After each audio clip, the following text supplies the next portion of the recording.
आज का वीडियो कुछ सवाल से शुरू करते हैं। सवाल कि रियलिटी क्या है, कॉन्शियसनेस किसे कहते हैं, यूनिवर्स का ट्रुथ क्या है। साइंस कहती है कि हम सब लोग एटम से बने, बट साथ में ये भी कहती है कि एटम 99.9% एम्प्टी है। तो जो सॉलिड दिखने वाली बॉडी है, ये क्या सिर्फ एनर्जी वाइब्रेशन का पार्ट है? सोचो, जब भी हम किसी सपने में होते हैं तो हम उस सपने को रियलिटी में जी रहे होते हैं, लेकिन जैसे ही हमारी नींद खुलती है और हम उस सपने से बाहर आते हैं तो हमें लगता है कि हम एक इल्यूजन में थे। तो क्या हो अगर हमें ये पता चले कि ये अर्थ एक इल्यूजन है और हम उस इल्यूजन का पार्ट है। आज के इस वीडियो में फिलॉसफी की एक बहुत ही इंटरेस्टिंग ब्रांच, जिसे हम मेटाफिजिक्स के नाम से जानते हैं, उसके थ्रू इन सारे क्वेश्चंस को आइडेंटिफाई करने की कोशिश करेंगे। तो चलिए वीडियो को शुरू करते हैं। सबसे पहले जानते हैं कि मेटाफिजिक्स है क्या। जैसे कि मैंने पहले बोला कि मेटाफिजिक्स हमारी फिलॉसफी की एक ब्रांच है जो रियलिटी के बियॉन्ड क्वेश्चंस पूछता है।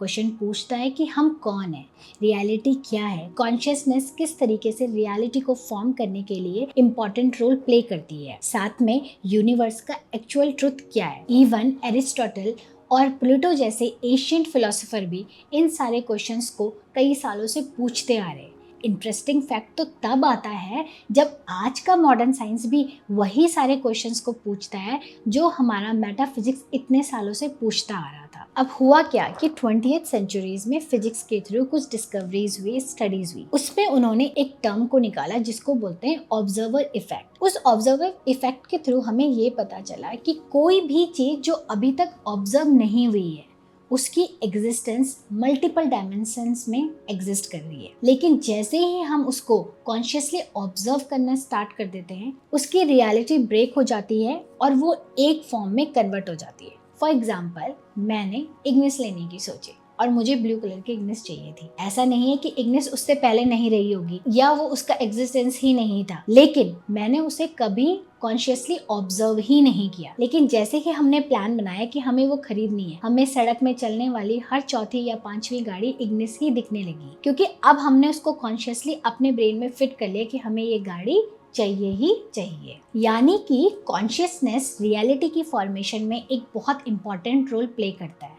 हाँ, रियलिटी मैटर है, लेकिन कॉन्शियसनेस उस मैटर को सॉलिड या किसी फॉर्म को फॉर्म करने में हेल्प करता है। इसीलिए आज के साइंटिस्ट कहते हैं universe may not be made up of matter, it may be made up of consciousness. और यहीं से मेटाफिजिक्स की अंडरस्टैंडिंग स्टार्ट होती है। अगर हम स्पिरिचुअलिटी और हीलिंग के पॉइंट ऑफ व्यू से भी देखें तो हमारी एशियंट साइंस बहुत लंबे समय से ये बात बोलती आ रही है कि हमारी बॉडी सिर्फ फिजिकल बॉडी नहीं है, बल्कि ये मल्टी लेयर से बनी हुई है। जैसे कि physical body, energy body, emotional body, mental body and spiritual body. यहाँ तक कि आज के जो मॉडर्न साइंटिस्ट हैं उन्होंने भी ये बात मानी है कि हमारा हर एक सेल अपने आप में इलेक्ट्रोमैग्नेटिक फील्ड को जनरेट करता है और वो इतना स्ट्रांग होता है कि वो हमारी बॉडी के बाहर तक आके हमारी खुद की बॉडी का इलेक्ट्रो बायोमैग्नेटिक फील्ड बनाता है। ये सारी चीज़ें मेजर हुई हैं, प्रूव हुई हैं थ्रू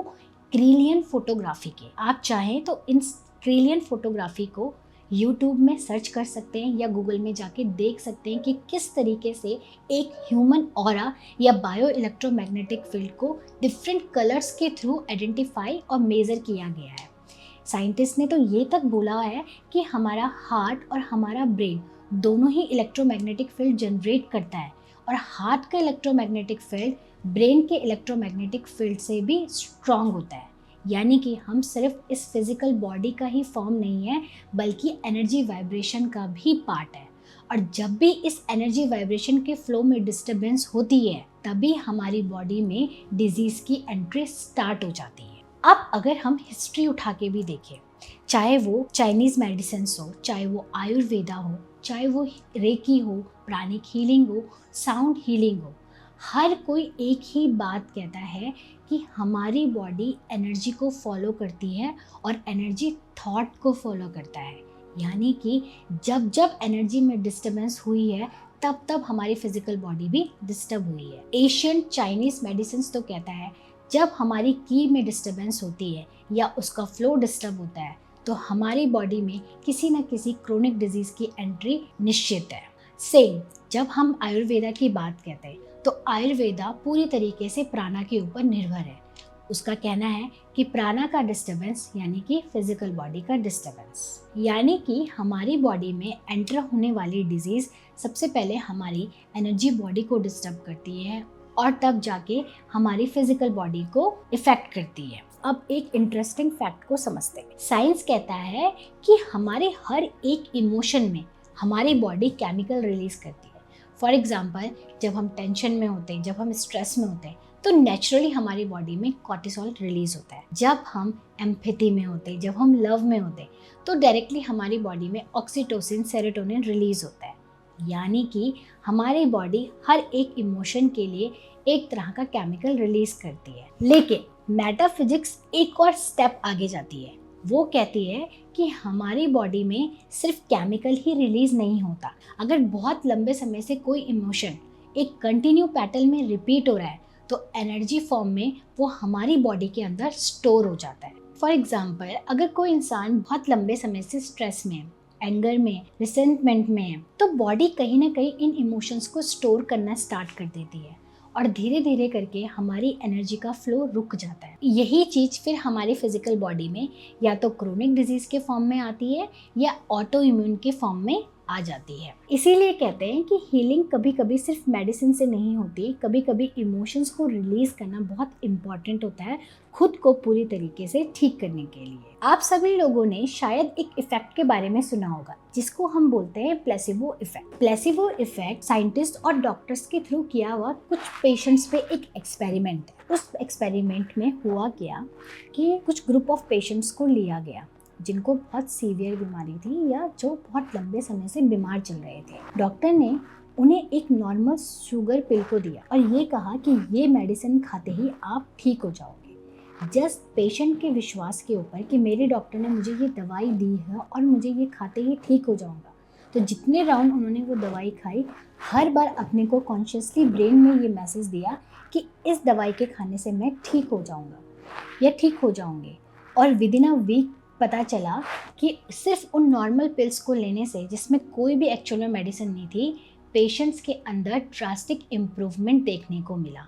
और इस तरीके से डॉक्टर्स को ये पता चला कि सिर्फ अगर हम अपने ब्रेन को सही मैसेज दें, कॉन्शियसली उसे ये बताएं कि ये चीज़ें करने से हम सही हो जाएंगे, तो एक तरीके का इमोशन जनरेट होता है, एनर्जी पैटर्न बनता है और हमारी बॉडी खुद ब खुद हीलिंग प्रोसेस में चली जाती है। इसका सिंपल सा ये मतलब बनता है कि हमारा माइंड, हमारे थॉट हमारे बॉडी के अंदर होने वाले केमिकल रिएक्शन को डायरेक्टली इन्फ्लुएंस करते हैं।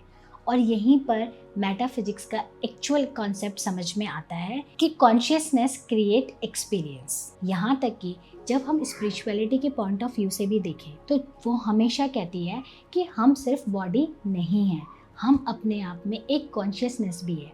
और ये चीज़ें कब फील होती है? जब आप मेडिटेशन करते हैं और मेडिटेशन करते हुए आप एक पॉइंट पे पहुँचते हो, उस पॉइंट पे जहाँ पर आप ये फील कर पाते हो कि जिस बॉडी के अंदर आप रह रहे हो वो अलग है और जो थॉट आप सोचते हो वो अलग है और जो कॉन्शियसली आप चीज़ों को फील करते हो वो चीज़ें अलग है। और जब इंसान कोई भी काम या कोई भी चीज़ अवेयरनेस के साथ करता है, वहीं से एक्चुअल में हीलिंग की प्रोसेस स्टार्ट हो जाती है। अभी तक के वीडियो से हमने ये समझा कि हमारी बॉडी में जनरेट होने वाली बहुत सारी डिजीज सिर्फ फिजिकल नहीं होती बल्कि मेंटल भी होती है। साथ में अगर हमें पूरी तरीके से ठीक होना है, अपने आप को कम्प्लीटली हील करना है, तो हमारे हीलिंग सिस्टम को चेंज होना पड़ेगा। सिर्फ मेडिसिन और सर्जरी से ही काम नहीं चलेगा, बल्कि उसमें हमें इंटीग्रेटेड हीलिंग सिस्टम को भी ऐड ऑन करना पड़ेगा, जहाँ पर medicine, psychology, energy healing, meditation, consciousness work साथ में काम करेंगे।